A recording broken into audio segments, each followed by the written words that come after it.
What's going on, guys? So what we're gonna do today is install the RPI spoiler on my buddy's car. The first step is going to be you want to pop the trunk. There are two rubber grommets on each side. You'll pop both of those grommets out. You just pull them right out. Then you'll grab this black plastic thing. Pulls right off.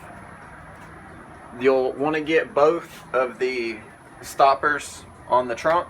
Just unscrew them. Take them out. Now that was already unscrewed, but you can see where it has the lines where it screws in. Then you'll have 1, 2, 3, 4, 5, 6, 7, 8, 9 of these fasteners. Get a trim panel removal tool. Get underneath it. Pull them right out. Once you do that, just take this, the release handle just pops out of there. Fish it through that. There's a line for that cable to come through. Pull that off. Once you remove all that, there are going to be 4 10mm bolts that you'll want to remove. There's going to be one where one of the rubber grommets were removed. There's going to be one on each side, so one over here as well. Then you have 2 10mm bolts in this opening right here that you'll want to go ahead and remove those. I've already got them removed, but just take a 10mm socket, remove them. On the outside bolts, what I do recommend is when you're undoing those, that you point the trunk down. That way when the nut is loosened all the way, it's going to be inside the socket. Whereas if you hold it like this, you run the risk of it falling down in the trunk. Now the next thing, I'm going to take a heat gun and I'm just going to heat up the spoiler to try to make the 3M tape a little bit easier to release. So we're going to heat that up, and then what we'll do next is take some fishing line and run it. Now we're going to end up hitting the bolt, but we want to cut as much of that 3M tape as we can.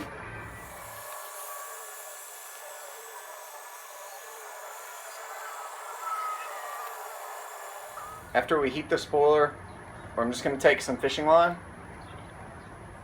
just run it under, and just cut through the 3M tape. It's going to get to a point where the first stud is, and you obviously can't go past that. So I'm going to go ahead and do both sides. The next step, once you get as much of the 3M tape cut on each side as you can, you want to get to where you can pry the spoiler up some.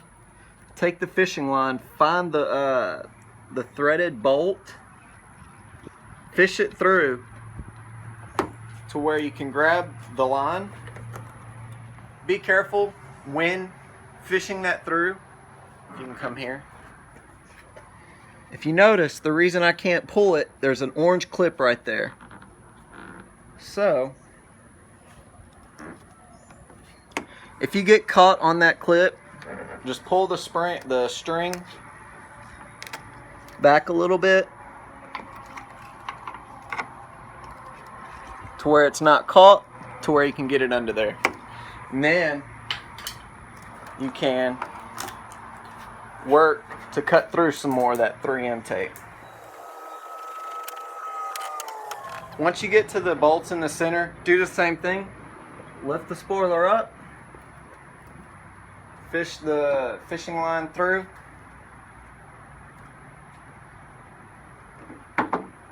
Except this time you want it to go all the way to the other side. Once you get halfway through, start on the other side doing the same thing.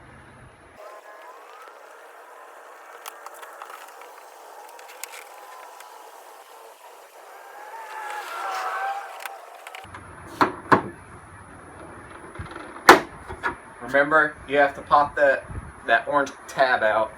So you have to pull up some. And once you get as much of the 3M tape, just take your fingers, run it through.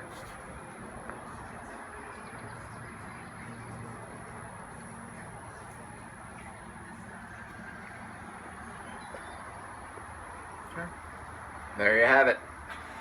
Now once you have the spoiler removed, the best way, in my opinion, that I found that's going to work quickly, we've already done this whole section right here, about a minute, is to heat the adhesive that's left on the car with the heat gun, and then take just an older microfiber cloth and rub it. Now you are going to leave some adhesive behind, which you can go back and get that, but the point of this is to get the bulk of the adhesive off. That's what's, if you start with Goo Gone or anything like that, it's very, very difficult to get the bulk of the adhesive. Once you get this done, then you can go back with Goo Gone or any kind of, such as WD-40 even works. Alcohol may work. I'm going to try alcohol to get this residue off. But heat gun, heat the adhesive, take a microfiber towel. So, had a few issues with the spoiler. As you can see right here, the tape is peeling up and you can't bend it anymore. When we set the spoiler on the trunk, it was very warped and twisted. In fact, you can actually look and see that side sits up more than that side. RPI did a very crappy job with this spoiler as far as the quality of it. Install is pretty straightforward though. Once you remove the stock spoiler, insert the threads into the RPI spoiler, get it in place, pull the backing tape off the 3M, stick it, and put the bolts in, you're good to go. But like I said, we had to kind of manhandle it a little bit to get it to fit as well as it does. If y'all have any questions, feel free to comment below. Take care. Have a great day.